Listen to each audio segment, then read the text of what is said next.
Towson, but late watching basketball here all weekend long. Even though the Turtles are no longer swimming in the tournament, still plenty. Hey, you can hate on UNC if you want, or Kentucky or something like that. It makes it fun. The Caps, meanwhile, continue to play great hockey. We had head coach Barry Trotz joining us on Monday night at Greenmount Station in Hampstead for the Bone Marrow Registry for There Goes My Hero. If you've heard the interview or parts of the interview, Ed Frankovic joins us now. He, of course, our historian, co-host, blogger, all things Caps. And Ed, the one thing I'd say about the Trotz interview, and we'll talk about their win over Calgary on Tuesday night as well, but I don't know that you need to be a Caps fan or a hockey nerd or a guy like you and I that, can sit and talk about Bobby Carpenter and Dave Christian and, Dennis Maruk. You don't need to be that person to listen to head coach Trotz. I thought it was a really different kind of chat than maybe what I thought, but a lot of the message in there was very, very eternal, right? Yeah, I mean, his story about obstacles and going through obstacles applies to anything, whether you're in sports or you're in business. It was a lot of life lessons from the coach. He always tells it from the heart, and such a good guy. And, we had, 75 minutes or so of radio with him? Boy, it was a lot of fun, and everybody's got to go out and listen to those 3 parts when they get time. Put it on in your car or yeah, it's going to be running here on the radio side, and you can always go to the Buy a Toyota audio vault at any point. It's also on our YouTube and the Facebook Live as well. And, if there's any inspiration, it's just we got him out of there about 9:15. I guess he got home around 10:30. He said he had a 6:15 or 7:15 meeting with the staff in the morning and a long day. And I guess at the end of that long day for all the players, you want to win the game, and they did. And it was an incredibly choppy effort against Calgary, who really looked like a pretty good hockey team. It looked like a team that, I'm going to be watching late at night next month trying to do something. Yeah, I think there's a reason Calgary had won 12 of 13 coming into the game. They play very well and very structured. They're getting great goaltending from Brian Elliott and Johnny Gaudreau and Sean Monahan, 2 of the younger stars in the game who you're going to hear about for years and years, are excellent players, and they came to play. There was a lot to like about the Capitals on Tuesday night, and some things I really didn't like, as I wrote at WNST.net following the game. Well, in the case of the Flames, they've kind of come from nowhere to become sort of a playoff factor now. And this is, for them to go on the road. Both teams were relatively rested. And for the Caps to play their A game, you want to look onto the scoring sheet and see Ovechkin, Backstrom, and Oshie as the 3 stars of the game. That's a nice trend. And especially, it feels to me, they play differently. I don't know, we didn't talk to the coach about this one. It feels like they play a little differently against these teams that they don't know well. And, hearing Coach Trotz talk about the preparation in one day to sort of cram to get ready for a game. Hey, here are the things that they're going to do. You know a lot more about the Rangers and the Penguins and the Lightning and these teams that you see more often. These other teams, they have befuddled the Caps, and I think that was part of the California problem, as well as just the malaise settling in. Yeah, very good point. Very good point there about the cramming for an exam for a one-day affair. It's totally different than what's going to happen in the playoffs when you're going to go against a team you totally know, and there's not going to be any secrets, and it's going to be a seven game battle. And Calgary, you talk about Calgary, they've been we always talk in sports about you have to lose to win. Well, they've been bad. They were bad for a few years, and they've gotten Sean Monahan, they've gotten Sam Bennett, and they've gotten Matt Tkachuk, who didn't play on Tuesday night because he was suspended at the top of the draft. And then you add in, you steal a Johnny Gaudreau in the 4th round, and they've suddenly rebuilt their team, and they make a trade for Dougie Hamilton a couple of years ago. So they're very much an up-and-coming team. I'm very close with their amateur scouting director, Todd Button. So I've been following this team, and I know they're an up-and-coming team, and I think in a few years, a couple more pieces, they're going to be contending for the Cup. So the Capitals had their hands full on Tuesday night, and the stars did shine. Alex Ovechkin, I thought he had his best game of the season. 11 shots on goal, a big goal to clinch it at the end, some incredible passes, and back. Yeah, he looked sharp all of a sudden. I feel like I haven't noticed Ovechkin as much the last 3 weeks. It felt like, there he is again, somehow. Yeah, it looks like he's catching up to the game, with his conditioning and his legs. It's been a long season for him, as Coach Trotz alluded to us. He got married last summer, and there's a lot, as everybody knows, has been married. There's a lot that comes with it. Your single bachelor lifestyle suddenly changes, and you have other responsibilities. So he had World Cup of Hockey, and then so it's been a long season for him, and he's been pacing himself, as we've been saying all season, but it certainly looks like his legs are really starting to go. I noticed it out in California when he had the 15 shot attempts against the Kings, and in our chat with Coach Trotz on Monday night, he did mention, he thought they played a great game against the Kings. They just couldn't score. And Ovechkin has just been getting the timing and the hands back, and he certainly seems to have it. And I thought, again, best game of the year he's played there on Tuesday night. So you have to be really encouraged about the way he's playing, and Oshie and Backstrom. That top line was dominant. All right, Ed. Well, they beat Calgary on Tuesday night. They'll get back after it on Thursday night again, and then of course we're preparing for this huge road trip. They're still at the top. The 102, 101, 199. It's going to be this way for the next couple of weeks. We're going to be doing a lot of scoreboard watching. I think they've made it clear they would prefer to be the number one seed. That would certainly be helpful. But to Coach Trotz's point, no matter who's in front of them, they're going to have to beat them. And if they don't see the Penguins in the first round or the Blue Jackets, they might see them in the second round. Who is to know who's going to do whom's dirty work once the dirty work begins here 3 weeks from now. But some takeaways from the Trotz interview. I mean, it's out there. People are listening to it. I know it's being shared out in the Caps community as well. Your takeaways from it. Well, the big takeaways is first, first round's always the toughest, and we talk about that all the time, but it's great to hear from him. And he said maybe a first-round opponent like Pittsburgh or Columbus is the right way to go. He just doesn't know. You don't know what the road's going to be, and you have to be ready to take it on. And it seems like he's ready to do that. My other big takeaways, something I didn't like in the Calgary game Tuesday night that they got away from in the third period.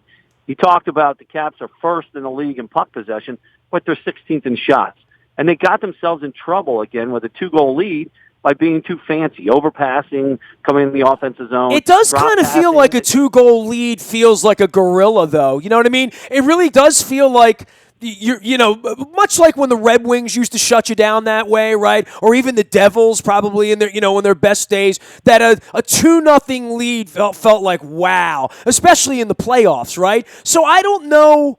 And I know they gave the goal up with 5 minutes left to go.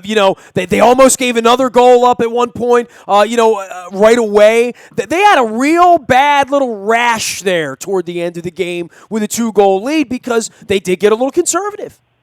Yeah, I didn't like the way they were willing to trade end-to-end rushes with Calgary, who's a rush team. Both of their goals came off the rush, and that's pretty much the way they score with those fast guys like Monahan and Gaudreau. So I really was hoping to see them lock it down like they did against Tampa. And Tampa's faster than Calgary. And the Caps locked down a 2-goal lead pretty good on Saturday night in Tampa. And they kind of got away from that on Tuesday night. So I got to think that's something Coach Trotz is going to address. Hey, let's get pucks deep into the net when we're up 2 goals. And let's make them go 200 feet. Because they weren't. They were giving the puck up at the blue line, making it much easier for the Capitals. And that third and fourth forward is now chasing the play. And Troy Brouwer got an easy goal to make it 3-2 there. And then Giordano, you talk about the shot right after. Giordano's all alone on a 2-on-1. Holtby, and he was sensational on Tuesday night. He wasn't one of the stars, but in my book, he was definitely one of the stars. Holtby made some huge saves, including a big pad save when the Capitals were on the power play shorthanded when the game was 1-1. If he doesn't make, who knows how the game goes. So I really liked the way Holtby played. I didn't like the way the Cavs played in the third period. I thought they were dominant in the second period. And it's just trying to get that focus back and listening to the coach. Get those pucks deep. He is Ed Frankovic. You can follow his journey out on Twitter at Ed Frankovic and, of course, on Caps game nights. The next one is Thursday night against the Columbus Blue Jackets. One more at home on Saturday against Arizona. And then the wild, wild west begins with Minnesota, Colorado, going to Phoenix. And look, these last couple of games, every game matters now when you have two teams clicking at your heels for the number one position, and you could find yourself playing out of the 4-hole, if you don't watch yourself. So they need to win. Columbus is coming in. This is a different Columbus team than anything we've seen, and certainly high hopes for them come April. And this is all a little bit new to them and a little big for them. This is an interesting matchup for the Caps on Thursday night at home. Yeah, I think just like last time when Columbus came in here riding that big winning streak, I think the Capitals will be dialed in. Columbus has been a team historically that the Capitals have just blown off, like that homework assignment at Tuesday at school. Whatever, I'll do well on the test. I don't need to do the homework. But Columbus has certainly gotten everybody's attention this year. They're a very well-coached team. They play a heavy game. They're physical, and the Capitals are going to have to be on their structure and ready to play. And then that was another thing I really liked hearing from Coach Trotz on Monday night was he talked about Kevin Shattenkirk's transition. Now, that was a big takeaway for me is when Kevin's playing with the Blues, they play a totally different system where they sit back. Their defensemen tend to sit back a bit, and their plan is to keep people to the outside. Trotz goes, well, in our system, we want our defensemen up in the play. We want gap control. We want them supporting the centers and the wingers as you go up the ice. And that's been a big adjustment for Shattenkirk. And I know a lot of Cavs fans have not been pleased with him, but he had a goal on Tuesday night. He had an assist. He's starting to find it. He's been at this long enough, and I don't think they would have brought him in if they didn't feel like he could learn and play the system and play it well. And I think part of it was having 2 months to ramp up to get into this system. But, I mean, he's a National Hockey League player. He's not but that being said, you can't make a left fielder or a good center fielder either, right? Right, but, yeah. I think what Trotz says was he kind of feels that ability to pass the puck like a Mike Green did. Now, that was the one thing they lost when Mike left was that power play pass. And when you go back, you watch the fourth goal on Tuesday night. I mean, Shattenkirk fakes the shot and flips it over to Ovechkin. And the perfect pass, and Elliott just has no chance because Ovi gets that wrister off really quick top shelf. I mean, that's the kind of pass you need on that power play. And with Carlson and Niskanen so key on the penalty kill, it was, Shattenkirk doesn't kill penalties, but he's a power play specialist. So that allows them to spread those minutes out again. And once again, I'm an ice time guy. That's what Coach called me the other night.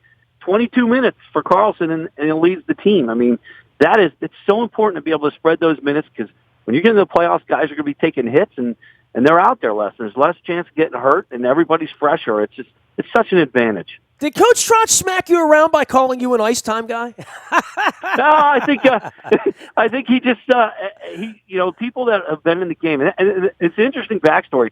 It used to be those ice times weren't published. When I worked for the team, we weren't allowed to tell the players about that because they were always afraid that their agents, that David Poyle was like, you can't tell the players any of these stats because their agents will get it and they'll use it against me in contract negotiations because they'll know who the coach is playing more, and the ice time shows who's the most valuable players on the team. So I don't think it was a shot. I think it was looking at those ice times, you can tell what I'm doing when I'm the coach. Well, it is, it's a fact. I don't know the underbelly of all that.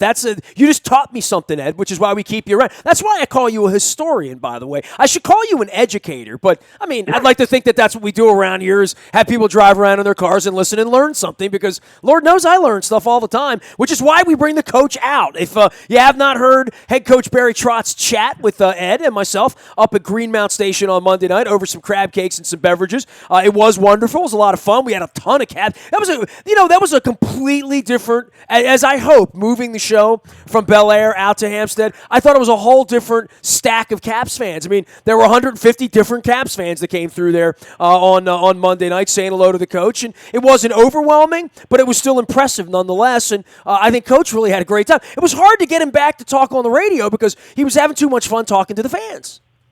Yeah, I mean, all 3 years, he's just he's such a people person, right? I mean, you've known Barry for 30 years, and better than I do. I know Barry pretty well, but not like you do. He's just a man of the people. He's just an ordinary guy that you want to talk to.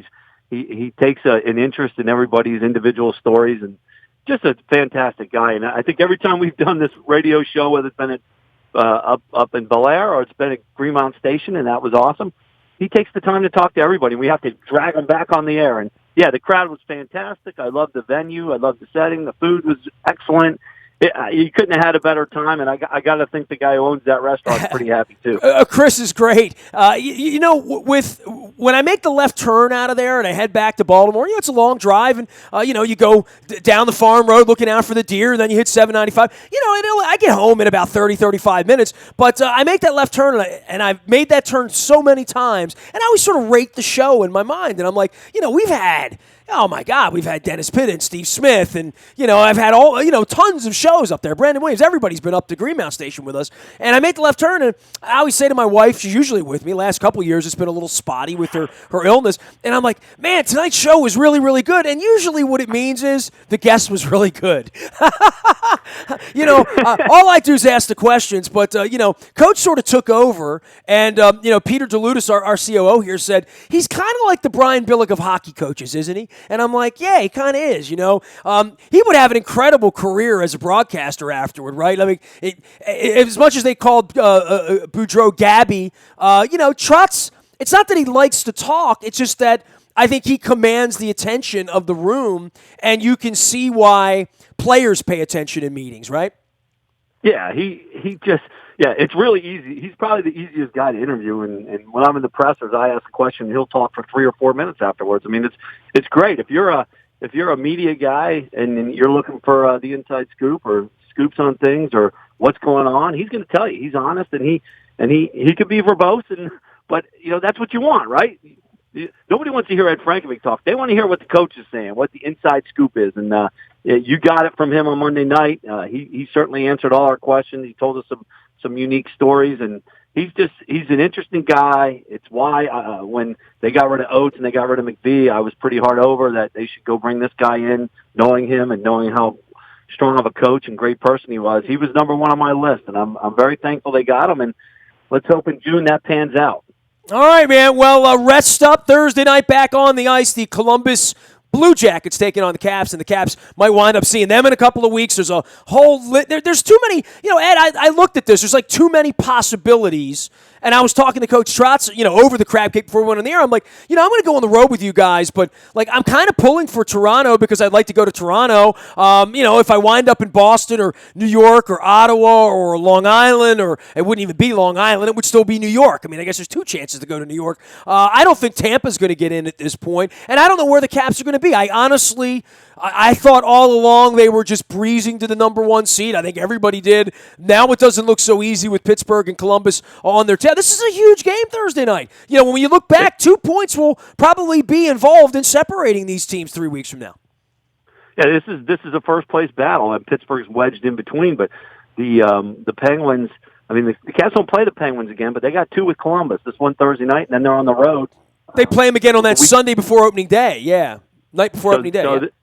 It's a huge game, and when we were talking to Coach Trotz on Monday night, he talked about possibly Toronto, Tampa, or the Islanders as being the teams. The Islanders have just a horrible schedule, so I don't think they're going to be the team. And Tampa had a terrible loss against the Coyotes this week, so I think right now it's either going to be Toronto or Boston. And Toronto's right on Boston's heels. I mean, they're a couple points back with a couple games in hand. So you could be first and have to play Boston in the first round. And since they fired their coach and brought in Bruce Cassidy, they've been one of the best teams in the league, and they're physical.